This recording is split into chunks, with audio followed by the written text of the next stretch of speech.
ചിലരൊക്കെ ചിരിച്ചുല്ലസിച്ച് ആസ്വദിച്ച് ജീവിക്കുന്നത് കാണുമ്പോൾ ഒരു പക്ഷേ മറ്റു ചിലർക്ക് തോന്നിയേക്കാവുന്ന ഒരു കാര്യമാണ്, ഇവർക്ക് പ്രത്യേകിച്ച് പ്രശ്നങ്ങളൊന്നുമില്ലാത്തതിനാലാകാം ഇത്രയധികം സന്തോഷത്തോടെ ജീവിക്കാൻ സാധിക്കുന്നത്. എന്നാൽ തന്നെ സംബന്ധിച്ചിടത്തോളം ഇങ്ങനെ ചിരിക്കാനോ സന്തോഷിക്കാനോ സാധിക്കാത്തത് താൻ ഒരുപാട് പ്രശ്നങ്ങൾക്ക് നടുവിലാണ് എന്നുള്ളത് കൊണ്ടാണ്.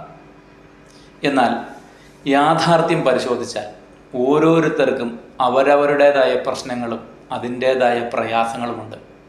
മറ്റൊരു തരത്തിൽ പറഞ്ഞാൽ തുടർച്ചയായി പ്രശ്നങ്ങളെ അഭിമുഖീകരിക്കലും അതിനെ തരണം ചെയ്യലും തന്നെയാണ് ജീവിതം എന്നുള്ളത്. എവിടെ പ്രശ്നങ്ങൾ തീരുന്നു എന്ന് പറയുന്നുവോ അവിടെ ജീവിതം അവസാനിക്കുന്നു എന്നുള്ളതാണ്.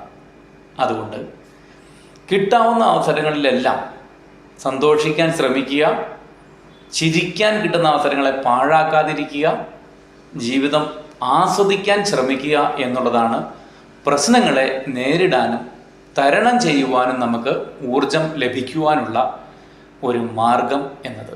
നന്ദി.